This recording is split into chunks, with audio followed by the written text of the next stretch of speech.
بسم الله الرحمن الرحيم الحمد لله رب العالمين والصلاة والسلام على سيدنا ونبينا أبي القاسم مصطفى محمد.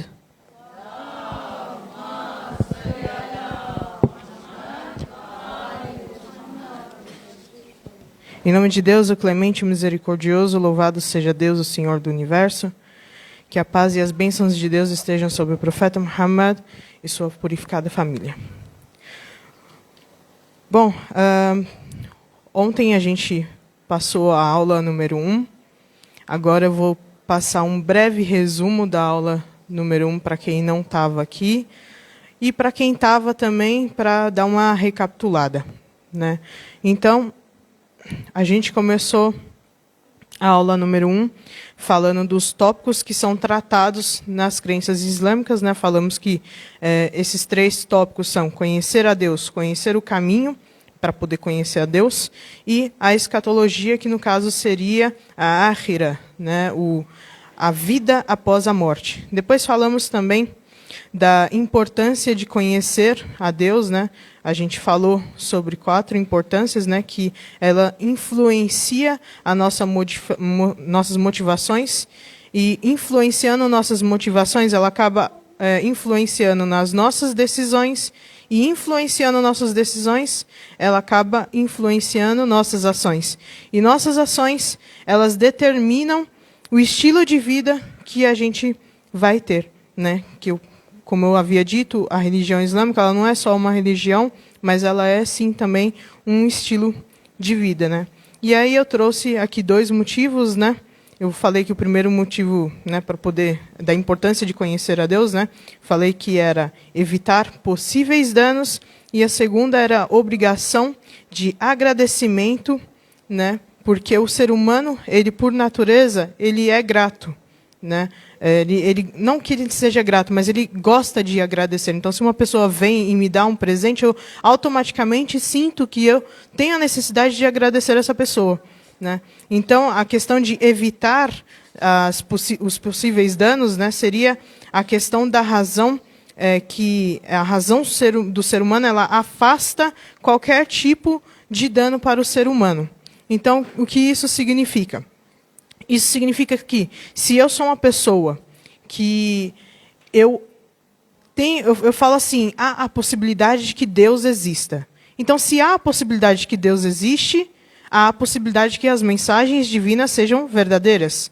E uma das mensagens divinas que Deus fala é sobre o céu e o inferno. Então, se eu julgo que seja provável que as mensagens divinas sejam corretas, sejam verdadeiras, então o céu e o inferno são fatos prováveis, certo? Então, o que eu tenho que fazer para que eu vá para o paraíso e para que eu não vá para o inferno, né? Então, é provável, né, que aconteça isso. Então, a razão do ser humano, ela vai julgar que ele tem que aprender, ele tem que conhecer a Deus, ele tem que aprender sobre a religião para que não aconteça esse dano à vida dele, né? Que no caso seria a vida após a morte dele, né? E a gente falou também sobre os níveis de conhecimento acerca de Deus, né? Falamos que são 3. A primeira, que é a existência de Deus, né? O ser humano, ele sabe que Deus existe, então esse é o primeiro nível, né?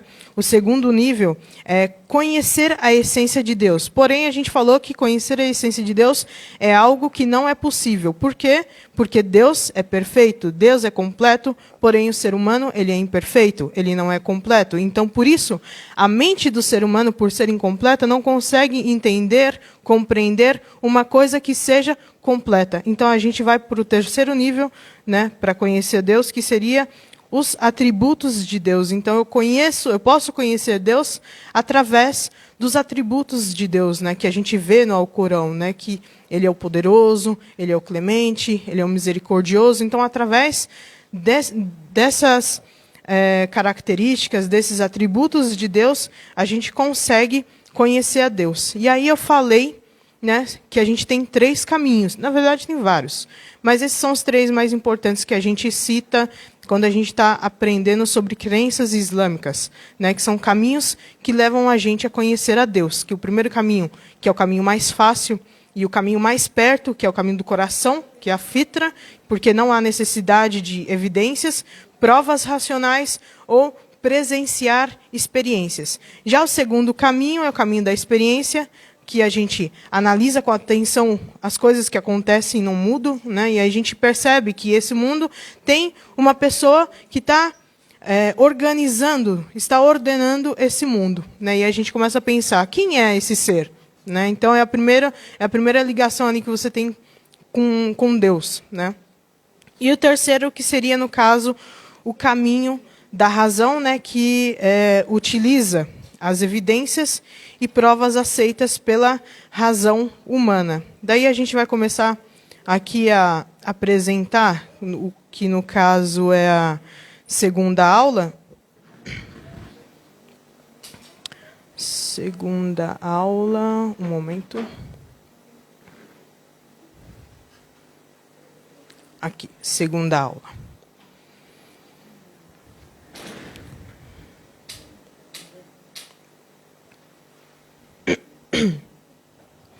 Então, na segunda aula, a gente vai falar sobre um dos caminhos que eu apresentei. Então, apresentamos 3 caminhos, certo? E vamos falar sobre esses caminhos. Vamos falar primeiro sobre o caminho do coração, que também é chamado de caminho interno, ou caminho da fitra, né? Esse caminho, ele tem 2 modos. Ele tem um modo simples e tem um modo avançado. O modo simples é para pessoas normais, como nós, certo?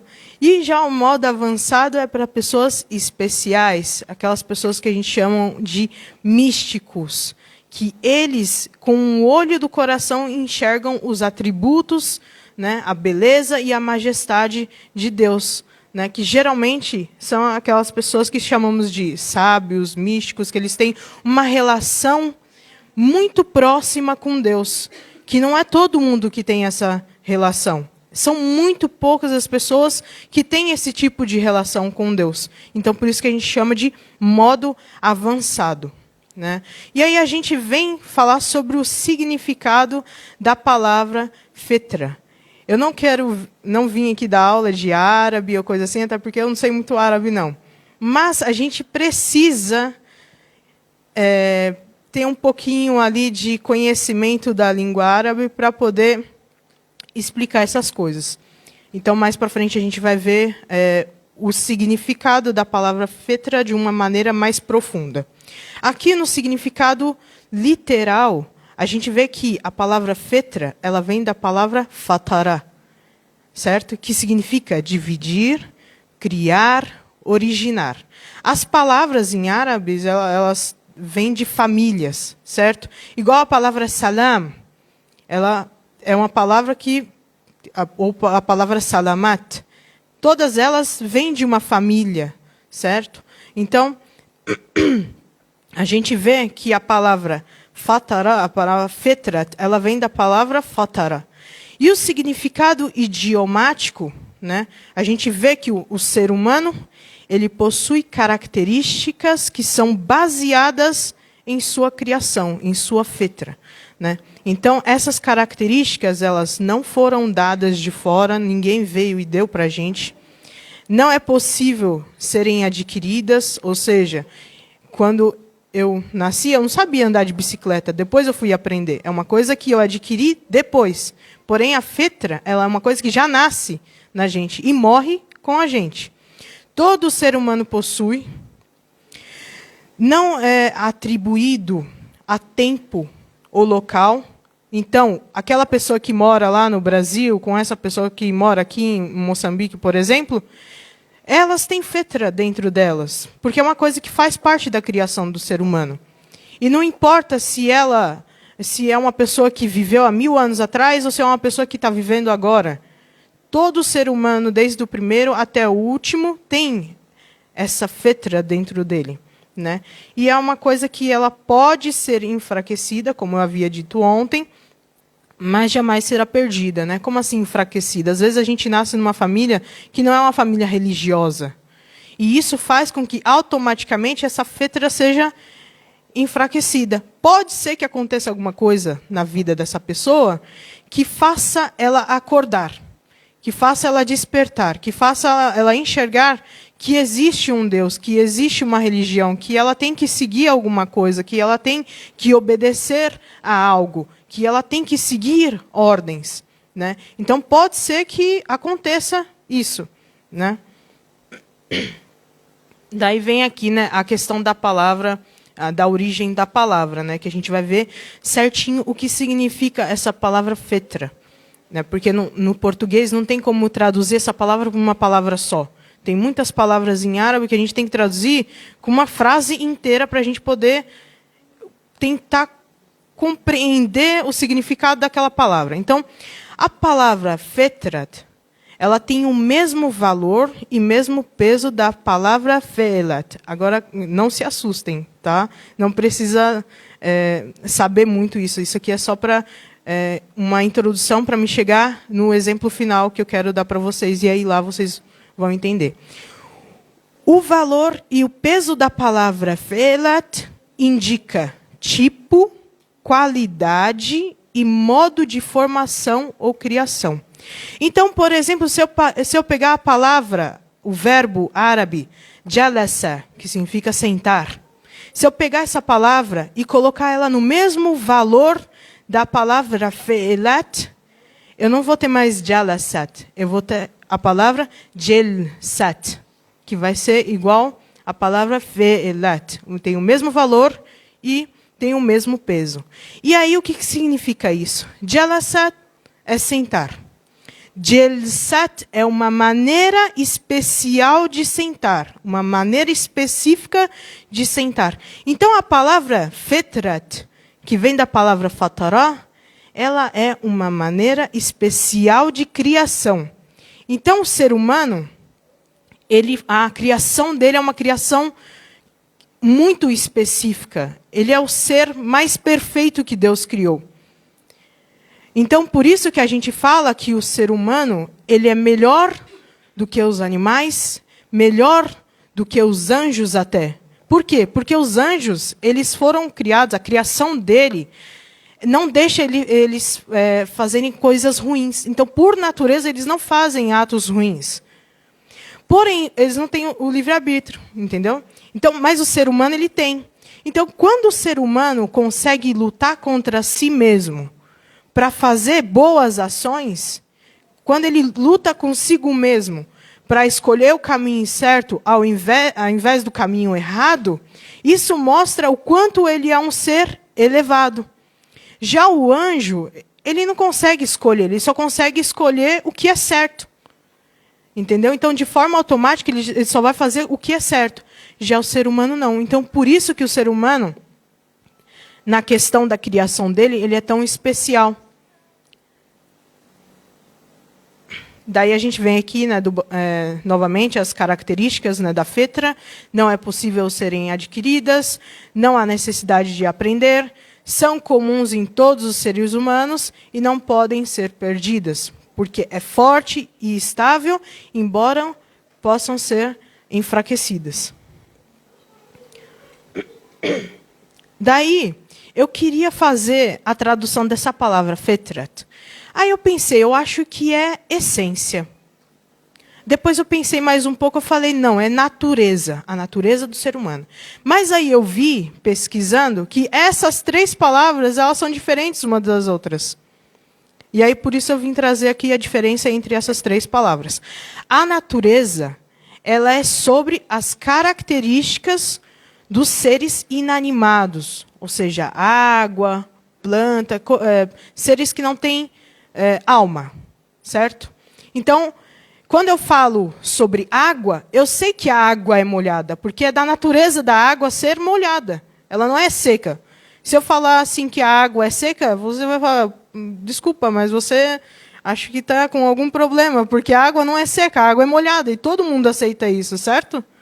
Então, essas características, elas são usadas em plantas, animais e seres humanos só em aspectos que são comuns entre eles, certo? Já o instinto, ele fala mais sobre os animais. fala menos sobre os seres humanos e não tem nada a ver com os seres inanimados. Por quê? Porque os animais e os seres humanos, eles têm aspectos em relação ao instinto que são incomuns, como, por exemplo, o desejo de comer, o desejo de dormir, necessidades sexuais. Então, tudo isso você consegue encontrar em animais e seres humanos, mas em plantas você não consegue encontrar isso, por exemplo. Entendeu? Então, o instinto ele é mais voltado para os animais. Já a fetra, ela não pode ser encontrada em animais e também não pode ser encontrada em seres inanimados. Somente pode ser encontrada nos seres humanos. Por quê? A fetra, ela é o desejo de adorar a Deus. O ser humano ele sente esse desejo. A busca pela verdade. Então, o ser humano, antes mesmo do Islã, antes mesmo de todas essas religiões virem, o ser humano sempre quis adorar algo. Ele sempre sentiu a necessidade de querer adorar alguma coisa. Então, eles vinham, adoravam o sol, adoravam a lua, adoravam o fogo ou a luz. Eles sempre sentiram essa necessidade, mas não sabiam o que deveriam adorar. E por isso, Deus enviou as religiões, os profetas e os mensageiros para guiar os seres humanos, para mostrar para os seres humanos o que devemos adorar, como devemos adorar. Né? Então, aqui a gente vê também a diferença entre instinto e fetra. O instinto ele é limitado às questões materiais da vida animal. Já a fetra, ela é relacionada às questões da vida humana, né? O desejo de adorar e busca pela verdade. O segundo, fetra é mais consciente do que o instinto. Às vezes, sabe quando fala assim, a pessoa agiu por instinto. Ou seja, ela agiu sem pensar ali na hora, sem usar a razão. Mas já a fetra, ela é mais consciente, ela é usando a razão do ser humano. A outra diferença é que a fetra ela está relacionada a assuntos internos, assuntos da alma, não assuntos externos sobre a vida mundana.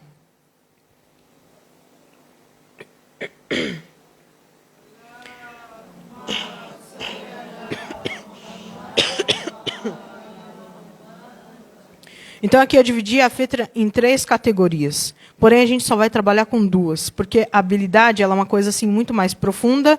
Eu falei, não, vamos trabalhar com coisa mais simples, que no caso será a intuição e a orientação. A intuição é conhecer a Deus. Né? O ser humano, ele sabe, ele sente que Deus existe. E aí, quando ele sente isso, o que ele passa a fazer? Ele passa a buscar por Deus. Quem é esse Deus? Como eu devo agir perante Ele? O que eu devo fazer? Quais são as minhas obrigações perante esse Ser Supremo? Né? E aí ele começa a passar a ter a necessidade, né, de adorar algo. Então, o desejo e a necessidade de conhecer e buscar por algo ou alguém para adorar é uma necessidade que parte da fetra do ser humano, ou seja, o desejo e a necessidade de adorar e buscar a Deus é algo inato, é algo que está na gente, que não tem como a gente tirar isso. Pode ser que eu seja teimosa e eu não aceite. Não, Deus não existe.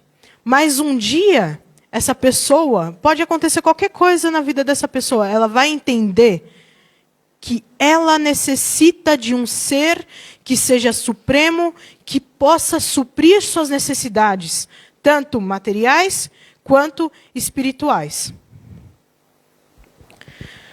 Daí aqui a gente vem, né, falar sobre categorias da teologia inata, ou seja, categorias da teologia da fetra. Né? A teologia da fetra, né, teologia inata, a gente pode dividir ela em 2. Né? Conhecimento inato racional, que no caso seria a razão, e conhecimento inato interno, que no caso seria o coração.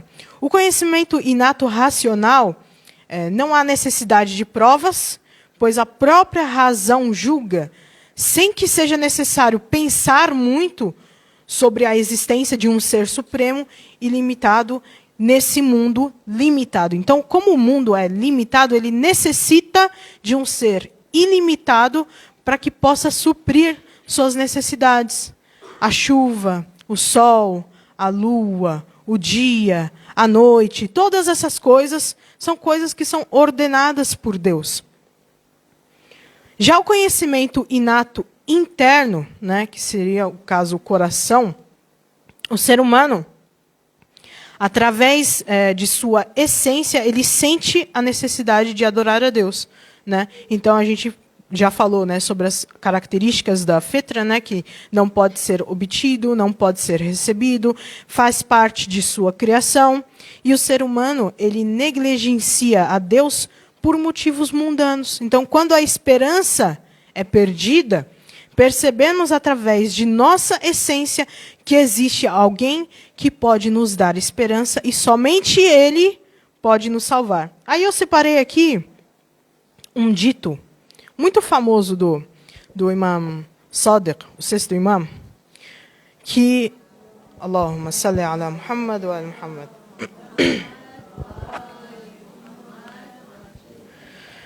Em um dito muito famoso, um homem perguntou ao Imam Sadiq como provar a existência de Deus.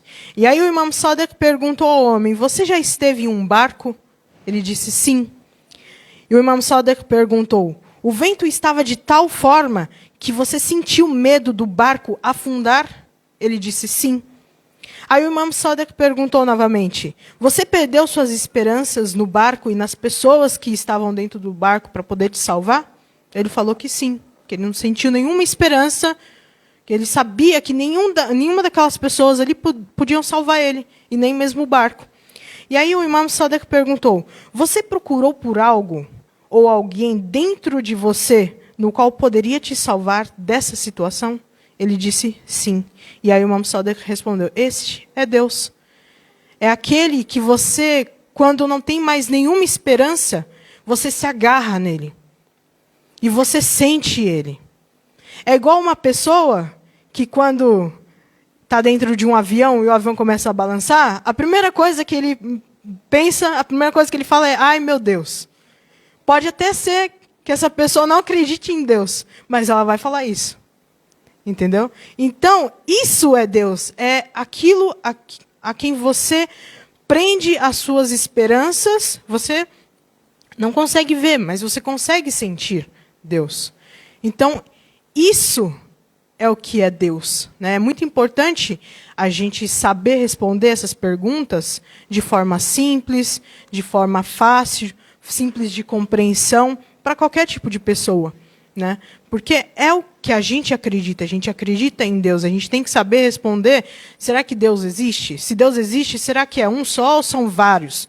Tudo isso a gente tem que saber responder, porque se a gente não souber responder essas questões simples, como poderemos crer nos profetas, nos mensageiros, nos Ahlul Bayt?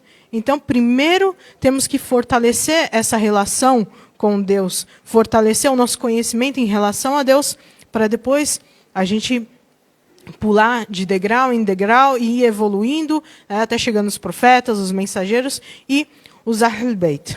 Bom, ontem eu tinha preparado um modelo de azá.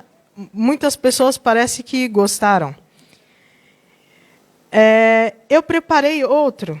Não sei se vocês vão gostar, mas eu vou tentar. Até porque ainda não estou muito bem de garganta, né? Mas aí a gente vai tentar aqui um pouco fazer esse azá. Bismillahirrahmanirrahim.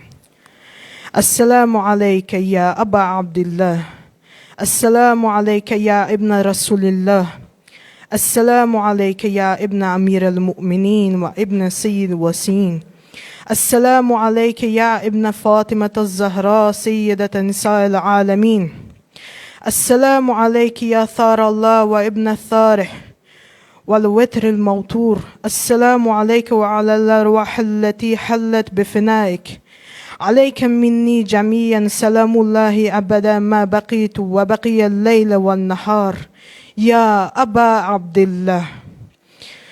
Hoje é o terceiro dia de Muharram aqui em Moçambique. Geralmente, na terceira noite de Muharram, fazemos lamentações à querida filha do Imam Hussein, Hazrat Ruqayya.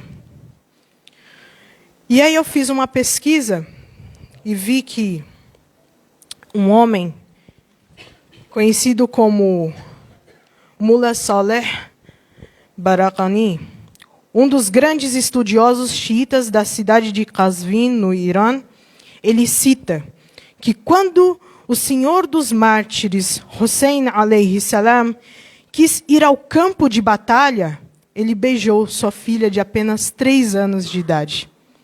E aquela criança, por causa da sede que sentia, ela gritou: Ya abata al-atsha, al-atsha. Ó meu pai, eu estou com sede. E o Imam Hussein disse: ó minha pequena, espere até que eu vá buscar um pouco de água para você beber. Em seguida, o Imam Hussein foi em direção ao rio Eufrates. Neste momento, um dos soldados do exército inimigo veio e disse: ó Hussein, o exército está atacando as tendas. Maldito inimigo traiçoeiro, que Deus os amaldiçoe. O Imam Hussein, desesperado, rapidamente foi em direção às tendas, temendo que o inimigo tivesse atacado seus Ahl Bayt. Mas chegando lá, ele foi recebido por sua menininha e percebeu que o inimigo havia mentido. Então sua filha Ruqayya perguntou: ó papai, você trouxe água para nós? Quando o imam ouviu o que Hazrat Ruqayya disse, seu coração começou a queimar. As lágrimas começaram a cair de seus olhos sagrados e disse: ó minha pequena, juro por Deus que não consigo suportar a sua sede. Ó minha querida, juro por Deus que não consigo suportar a sua dor. Novamente, o Imam Hussein queria ir ao campo de batalha, mas Ruqayya rapidamente foi até seu pai, segurando suas vestes. E o Imam disse: não se preocupe, minha querida, eu voltarei para você. Mas a gente sabe, todos nós sabemos que isso não aconteceu. De repente, nas terras de Sham, após a tragédia de Karbala, aquela mesma menininha de 3 anos, ela acorda no meio da noite. Chorando, ela pergunta por seu pai: ó Deus, o que dizer a essa criança? Mulheres e crianças começaram a chorar. E Yazid, que estava dormindo em seu palácio, furioso, levanta de sua cama e pergunta: quem está chorando? Faça não se calar. Os soldados de Yazid informaram que era a filha de Hussein ibn Ali, que estava chorando. Yazid perguntou: o que ela quer? E os soldados responderam: ela quer seu pai. Yazid, sem coração, disse: leve a cabeça de seu pai para ela. Quando os soldados levaram a cabeça sagrada do Imam Hussein, coberta por um pano, Ruqayya perguntou: o que é isso? Eu respondo ou vocês respondem o que é? E eles disseram: é a cabeça decapitada do seu pai. Quando os soldados descobriram a cabeça sagrada do Imam Hussein, retirando o pano que estava sobre ela, a respiração de Ruqayya ficou ofegante. Seu corpo tremia, as lágrimas escorriam sobre o seu rosto cheio de feridas e hematomas. E então ela gritou: ó meu pai, ó meu querido pai, quem fez isso com você, meu amado pai? Quem pintou o seu rosto com o seu próprio sangue? Quem cortou suas veias? Quem nos fez órfão, ó meu pai? Quem irá cuidar de seus órfãos? Quem são esses cativos, ó meu amado pai? Ó papai, quem cortou o seu pescoço? Qual pescoço? O mesmo pescoço que o profeta, o mensageiro de Deus, sallallahu alaihi wa sallam, beijava. Por que ele beijava? Porque ele sabia o que fariam com o seu amado neto. E de repente, o choro de Ruqayya cessou. Ninguém mais podia ouvir seu choro. E Hazrat Ruqayya, em suas últimas palavras, disse, se despedindo de seu pai: eu voltarei para você. Assalamu alaikum, ya Aba Abdullah.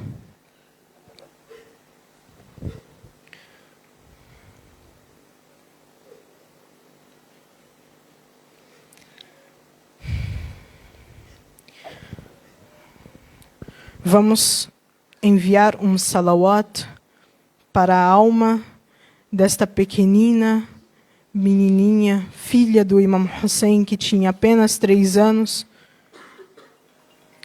que não conseguiu ver o que fizeram com o seu pai, e isso a levou ao martírio. Allahumma salli ala Muhammad.